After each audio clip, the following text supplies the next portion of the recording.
헤이든 동물병원. 안녕하세요. 헤이든 동물병원 수의사 황영선입니다. 저희 병원에서는 강아지와 고양이가 내원할 때마다 하는 기본 신체 검사 중에서 체중, 체온, 심박 말고도 꼭 하는 신체 검사가 있는데요. 바로 치아 체크입니다.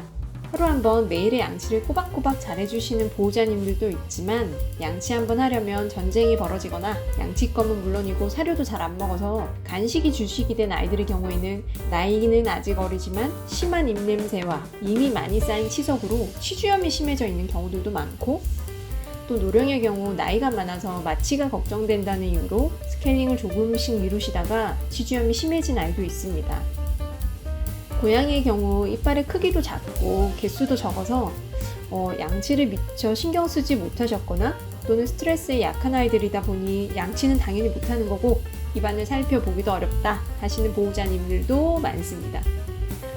헤이든 동물병원은 내과 전문 병원이고 원장들도 내과 전공, 영상 전공 석박사 수의사들인데 왜 굳이 치아 체크를 할까요?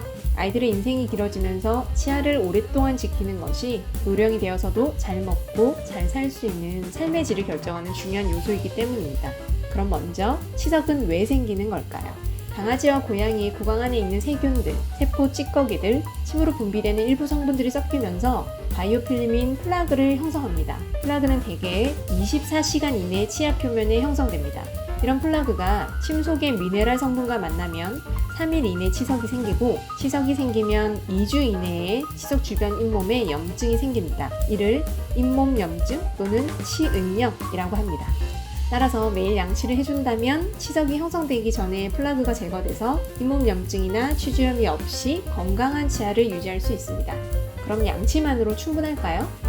루루는 4살 강아지입니다. 보호자님이 매일 양치를 해주시지만 자세히 살펴보면 칫솔이 닿기 어려운 곳에 치석이 쌓여있는 것을 알 수 있습니다. 루루처럼 매일매일 양치를 하지만 치아 모든 곳을 구석구석 빠짐없이 하기란 정말 쉽지 않습니다. 결국 시간이 지나면서 양치가 어려운 치아 표면에 조금씩 치석이 쌓이기 시작하고 잇몸 염증이 생기게 됩니다. 혹은 눈으로 볼 수는 없지만 치아의 뿌리를 감싸고 있는 잇몸과 치아 뿌리 사이의 공간, 그걸 우리는 치주 포켓이라고 하는데, 그곳에 플라그, 치석이 생기면 치아의 뿌리를 받치고 있는 치주 조직에 염증이 생기는 치주염으로 진행합니다.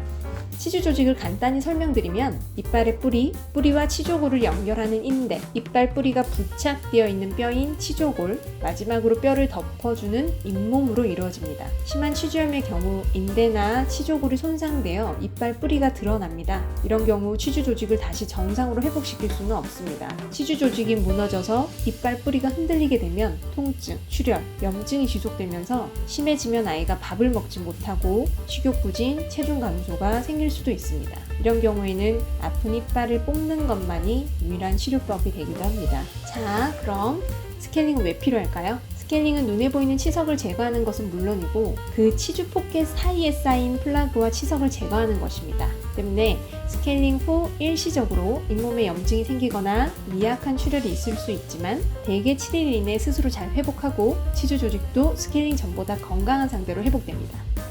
그럼 스케일링은 언제부터 얼마나 자주 해야 할까요? 사람의 경우를 생각해보면 쉽게 알 수 있습니다. 혹시 영상을 보시는 분들 중에서 나 태어나서 지금까지 스케일링 한 번도 안 해봤다 라던가 치석이 심하게 쌓여서 구취, 출혈, 통증이 심해질 때까지 버티다가 스케일링 하러 치과에 갔다 하시는 분이 있을까요? 보통 바빠서 자주 치과를 가지 못하지만 제가 알기로는 1에서 2년 간격으로 아무 불편감이 없어도 스케일링을 받도록 치과의사 선생님들이 권고하시는 것으로 알고 있습니다. 저의 경우에는 20대부터 주기적으로 스케일링을 받으러 치과에 갔으니까 강아지와 고양이 입장으로 본다면 2살령부터라고 생각됩니다. 하지만 강아지와 고양이의 경우 스케일링을 하려면 전신 마취가 필요하기 때문에 일반적으로 1년 간격 건강검진과 함께 구강검진 및 스케일링을 받으시면 됩니다. 오늘은 양치와 스케일링이 왜 필요한지, 그리고 스케일링은 언제부터 얼마나 자주 해야 하는지에 대해서 이야기해 보았습니다. 이상 헤이든 동물병원이었습니다.